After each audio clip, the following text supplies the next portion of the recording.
बिस्मिल्लाहिर्रहमानिर्रहीम। अस्सलाम वालेकुम स्टूडेंट्स, उम्मीद है आप खैर खैरियत से होंगे। प्रोग्रामिंग फॉर बिगनर सीरीज का 65 लेक्चर आपके सामने है। आज हम फाइल हैंडलिंग को आगे लेके चलेंगे। लास्ट लेक्चर में हमने फाइल हैंडलिंग को इंट्रोड्यूस करवाया था। तो आज के लेक्चर में हमारा जो एजेंडा है वो कुछ यूँ है कि हम बात करेंगे कि राइट और अपेंड मोड में क्या डिफरेंस है, डिलिमिटर का यूज़ क्या होता है और उसे किस तरह से यूज़ करते हैं, डाटा जो है वो सिंगल लाइन में किस तरह से लिखा जाता है, मल्टीपल लाइंस में किस तरह से लिखा जाता है, और फाइनली हम बात करेंगे अपेंड मोड की कि कैसे जो है वो डाटा अपेंड मोड की मदद से फाइल में एंड पे ऐड किया जाता है। और सबसे आखिर में आपके साथ प्रैक्टिस प्रोग्राम शेयर करेंगे जो कि हमने लास्ट लेक्चर में भी शेयर नहीं किए थे। तो आपको इस दफ़ा जो है वो दोनों के रीडिंग के और राइटिंग के अपेंड के सारे प्रोग्राम्स जो हैं वो आपको प्रैक्टिस के लिए देंगे इंशाल्लाह। तो बात शुरू करते हैं राइट और अपेंड मोड की। तकरीबन जितनी भी प्रोग्रामिंग लैंग्वेजेस हैं या कम से कम जितनों से मेरा वास्ता पड़ा है, वो सब की सब जो है बाय डिफॉल्ट जो है जब भी एक फाइल ओपन करते हैं तो वो एक नई फाइल ओपन करती है। ठीक है, यानी कि आपके पास जो है वो फाइल का एग्जिस्ट होना जरूरी नहीं है, पहली बात। और ये कि अगर वो एग्जिस्ट कर भी रही हो तो वो उसके कंटेंट्स जो हैं वो अरेज हो जाते हैं, नए कंटेंट्स ही लिखे जाते हैं, वो प्रीवियस कंटेंट्स उसमें नहीं रहते।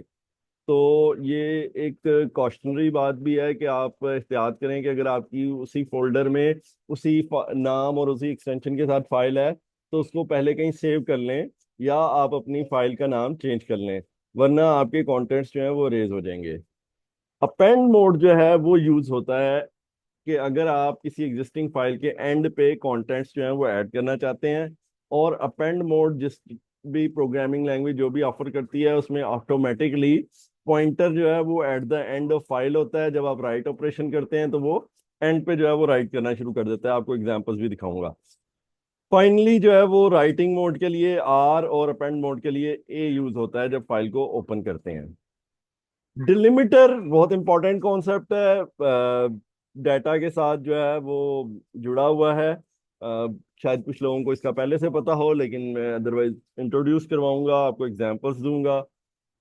सो चैट जीपीटी कहता है जी कि delimiter is a character or sequence of character that is used to specify the boundary between separate independent regions in plain text or other data streams.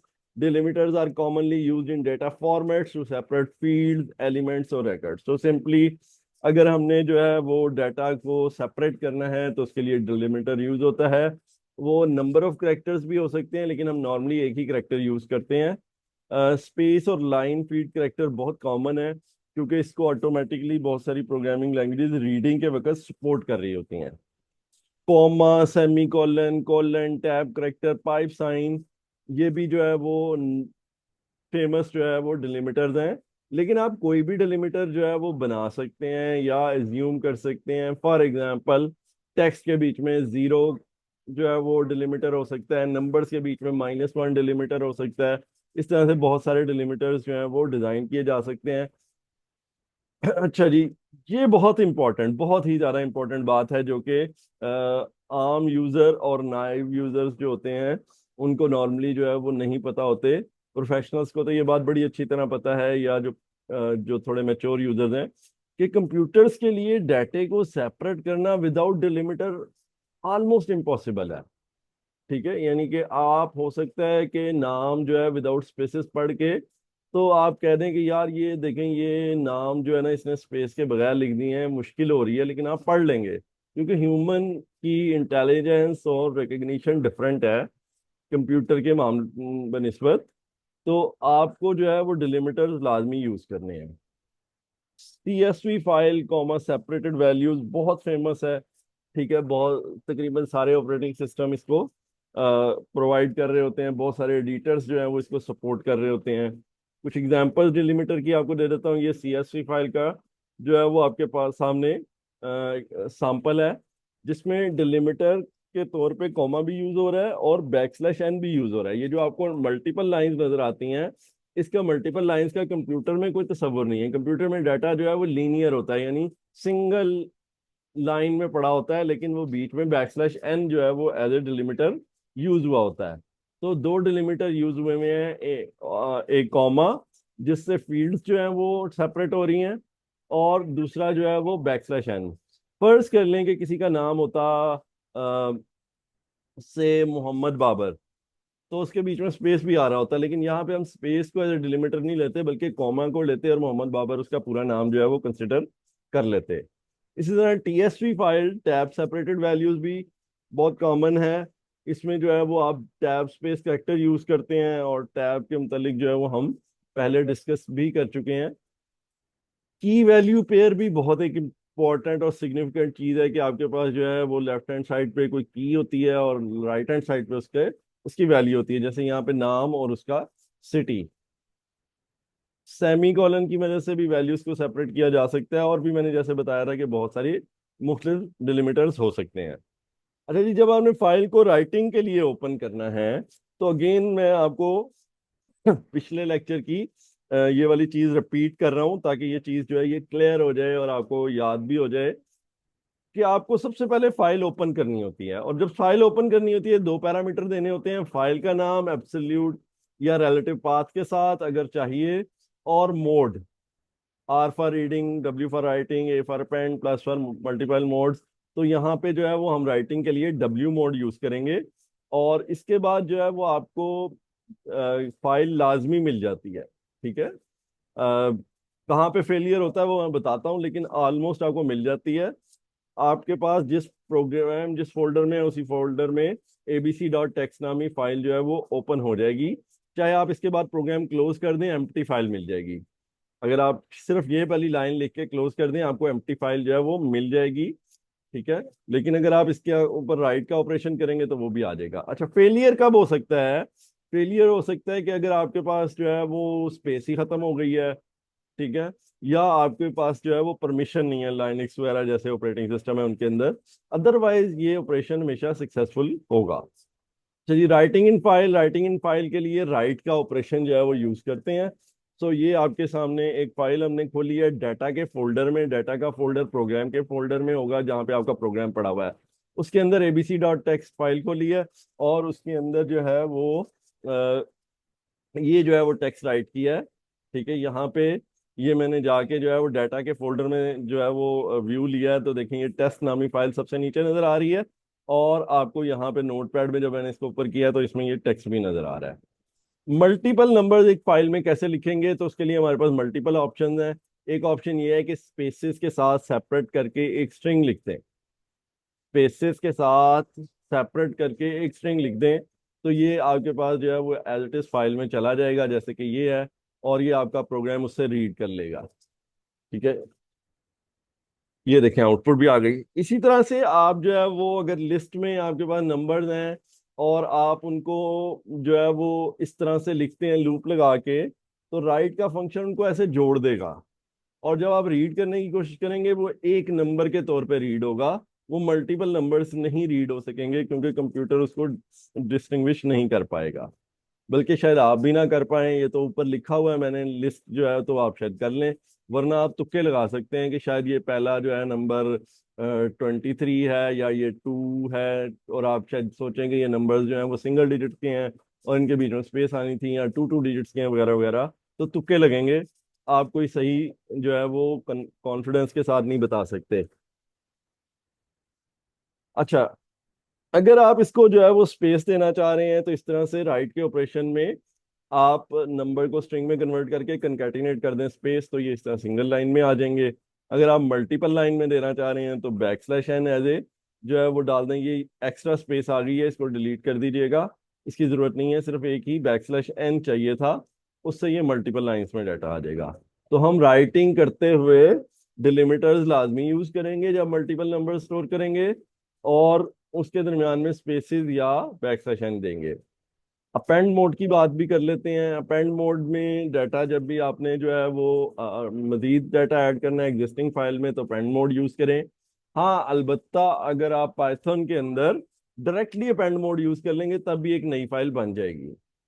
ठीक है, लेकिन अगर आप ये चाह रहे हैं कि अगर एग्जिस्टिंग फाइल है और उसको खत्म कर दें, फिर डब्ल्यू मोड ही यूज करेंगे। तो हर मोड की अपनी अपनी जो है ना वो कुछ स्पेशलिटीज हैं, उसको आपको पर्पस के लिहाज से यूज करना है। तो अपेंड मोड में अगर ये फाइल पहले से लिखी हुई है तो इसके एंड पे लिखेंगे, नहीं तो नई फाइल बन जाएगी। जैसे कि ये अगर फाइल नहीं थी तो मैंने ये जो है इसके अंदर राइट किया और इसने ये राइट कर दिया। ठीक है, यहाँ पे ये भी बताता चलूं कि मैंने फिर देखें हैंडलर जो है वो नया एक यूज किया राइटर के नाम से। तो ये लॉजिकली मैं चेंज कर रहा हूँ, रीडर राइटर। तो ये आप खुद से ले सकते हैं। बाहर का वापिस आते हैं, बात करते हैं कि हमने जब राइट किया तो इसने समथिंग राइट कर दिया। इसी प्रोग्राम को जब मैं दोबारा एग्जीक्यूट करूंगा तो ये फाइल पहले से एग्जिस्ट करती है, इसमें समथिंग लिखा हुआ है, तो ये उसके आगे एक और समथिंग जोड़ देगा। तो आपके पास आउटपुट आ गई समथिंग समथिंग। ठीक है, ऑफ कोर्स मैंने डिलिमीटर नहीं यूज किया तो डिलिमीटर वहां पे नहीं आएगा। अच्छा जी, अब डिलिमीटर किस तरह से यूज करेंगे? क्योंकि आपके पास डाटा पहले से लिखा हुआ है, तो अब आपने अगला जो डाटा देना है उसके दरमियान में डिलिमीटर आना चाहिए।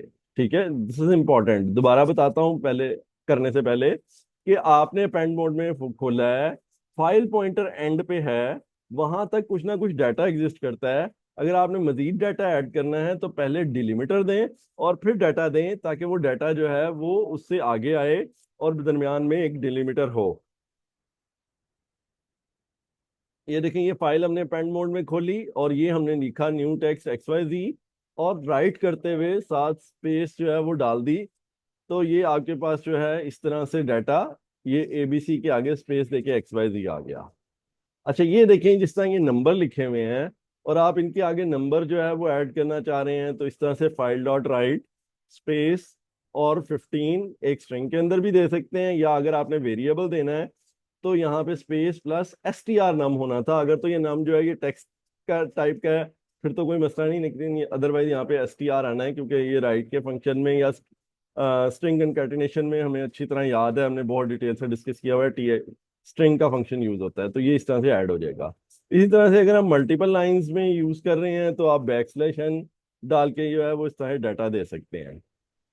अच्छा जी, अब बात हो जाती है, आपको रीडिंग राइटिंग अपेंड तीनों चीजों का बता दिया, डिलिमीटर का बता दिया। अब आपने जो है वो कुछ प्रैक्टिस प्रोग्राम्स करने हैं। रीडिंग के लिए जो प्रैक्टिस प्रोग्राम्स हैं उनमें सबसे पहला है कि जी आप जो है वो कोई भी एडिटर यूज करें, लाइनेक्स में है, विंडोज में है, जहाँ पे भी हैं वहाँ पे जो भी एडिटर्स हैं, note pad, text editor, nano, और भी बेशुमार जो है वो एडिटर्स अवेलेबल होते हैं। मतलब इवन आपके प्रोग्राम के पाइथन का कोई जो एडिटर है वो यूज हो सकता है, GC आपके पास डेव CPP का एडिटर, कोई भी एडिटर जो है वो यूज किया जा सकता है। तो आपने उससे एडिटर से फाइल क्रिएट करके उसके अंदर एक सिंगल लाइन लिखें, उसे सेव कर दें अपने प्रोग्राम में, उसे रीडिंग के लिए ओपन करें और उस साइन को रीड करके डिस्प्ले कर दें। पिछले प्रोग्राम को एक्सटेंड करें, मल्टीपल टेक्स्ट ऐड करें यानी मल्टीपल लाइंस, और उनको वन बाय वन जो है वो रीड लाइन से रीड कर लें। इसी तरह ही नंबर्स जो हैं वो सिंगल लाइन में लिखें लिखें स्पेसेस के साथ, उनको सेव करें, फिर उनको रीड करें और उनको डिस्प्ले करें सिंगल लाइन में विद देयर प्रोडक्ट। नहीं, ये सिंगल लाइन में नहीं करना, हाँ लिखे सिंगल लाइन में हुए हैं, लेकिन आपने उनको डिस्प्ले जो है वो सिंगल में करना है, सिंगल में करना है, मल्टीपल में करना है, लेकिन साथ साथ आपने उनका प्रोडक्ट भी बताना है। अच्छा, इसमें कोशिश कीजिएगा कि नंबर्स का काउंट बहुत ज्यादा ना लें, 4-5 नंबर ले लें और वो छोटे नंबर रख लें, 3-4-5, ताकि जब मल्टीप्लाई करें तो आपको उनको वेरीफाई आसानी से कर सकें। अच्छा, ये वाली रिक्वायरमेंट थी जो मैं थोड़ी सी मिक्स शेयर कर रहा था कि नंबर्स मल्टीपल लाइंस में हैं, उनको रीड करें और उनको डिस्प्ले करें सिंगल लाइन में विद देयर सम। तो इसमें आप स्ट्रिंग कंकैटिनेशन का जो है वो ऑप्शन भी यूज कर सकते हैं, या प्रिंट के अंदर हमने वो भी आपको अब बता दिया हुआ है कि आप किस तरह से एक ही लाइन में इनपुट को मल्टीपल प्रिंट स्टेटमेंट्स में रख सकते हैं, वो ऑप्शन भी यूज कर सकते हैं। राइटिंग और अपेंड और रीडिंग इनको मिक्स करते हैं यहाँ पे। आप कोई भी क्यूरी करें ChatGPT में, आप गूगल से भी ले सकते हैं, खुद भी लिख सकते हैं। मैंने वैसे ही चूंकि ChatGPT आजकल बहुत फेमस है तो मैंने आपको वो बता दिया। तो आप उससे जो है वो प्रोग्राम जो है वो उससे कोई क्यूरी करें, उसको उठा के किसी फाइल में रखें और आप उनको जो है ओपन करके जो है वो लिखें, अपना क्या कहते हैं, उनको किसी फाइल में लिखवाएं और एडिटर में ओपन करके उसको वेरीफाई करें। इसी तरह से आप पिछली जो आपकी क्यूरी थी उसको डिफरेंट लाइंस में लिखें, डिफरेंट डिलिमीटर्स के साथ लिखें, स्पेस के साथ, कोमे के साथ, सेमीकोलन के साथ, और उसको रीड करके देखें कि अब रीडिंग जो है वो किस तरह से हो सकती है। तो आपको पता चलेगा वो जो मैंने बात की थी ना कि मल्टीपल लाइंस जो है वो डिफरेंट एक फॉर्मेट है जो कि काफी कॉमन है, उसका क्या डिफरेंस आएगा। अच्छा जी, इसी तरह से आप एक ही एग्जिस्टिंग फाइल को भी अपेंड मोड में खोलें और नॉन एग्जिस्टिंग फाइल को भी अपेंड मोड में खोलें और उसका डिफरेंस देखें कि क्या फर्क आ रहा है। लास्टली जो है वो एक कंप्रिहेंसिव प्रोग्राम आपको बनाने का कह रहा हूँ। ये थोड़ी सी मेहनत तो आपसे लेगा, लेकिन आपके अंदर कॉन्फिडेंस बहुत ज़्यादा बिल्ड करेगा। ठीक है, तो आप एक प्रोग्राम बनाएं जिसके अंदर चार ऑप्शंस डाल दें। नंबर वन पे राइट, नंबर वन पे रीड, दूसरे नंबर पे राइट, तीसरे नंबर पे पेंड, चौथे नंबर पे टर्मिनेट। तो जो आप ऑप्शन सेलेक्ट करें उसके अकॉर्डिंगली काम होना चाहिए। फाइल एक ही होगी। ठीक है, इससे अगले किसी प्रोग्राम में हम मल्टीपल फाइल्स पे भी शायद बात करेंगे, लेकिन यहाँ पे एक ही फाइल होगी। तो उसके अंदर आप जो है वो काम करेंगे। फॉर एग्जांपल सबसे पहले आप राइट की ऑप्शन सेलेक्ट कर लें और यूजर से इनपुट लेके उसमें राइट करवा लें। ठीक है, फिर दोबारा राइट या अपेंड की ऑप्शन एक्सरसाइज करके देखें, फिर रीड की ऑप्शन, फिर राइट अपेंड की ऑप्शन, फिर रीड की ऑप्शन। तो इस तरह आप मल्टीपल टाइम्स इसको भी चेक कर सकते हैं और बैकएंड पे जाके आप फाइल को भी ओपन करके देख सकते हैं। उससे प्रोग्राम को कुछ नहीं होगा। आप फाइल को क्लोज कर दीजिएगा, ओपन करके क्लोज कर दीजिएगा, तो आपका प्रोग्राम स्मूथ से चलता रहेगा और आखिर में टर्मिनेट करके बाहर आ जाए। तो ये थे जी आज का हमारा लेक्चर, जिसमें हमने आपको जो है वो काफ़ी चीज़ें जो है वो बताई, काफ़ी चीज़ें आपने जो है वो सीखी। तो उम्मीद है आप इनकी प्रैक्टिस भी करेंगे। हम इंशाल्लाह जो है वो आपसे मिलते हैं अगले लेक्चर से के बाद, इस लेक्चर के बाद। तब तक के लिए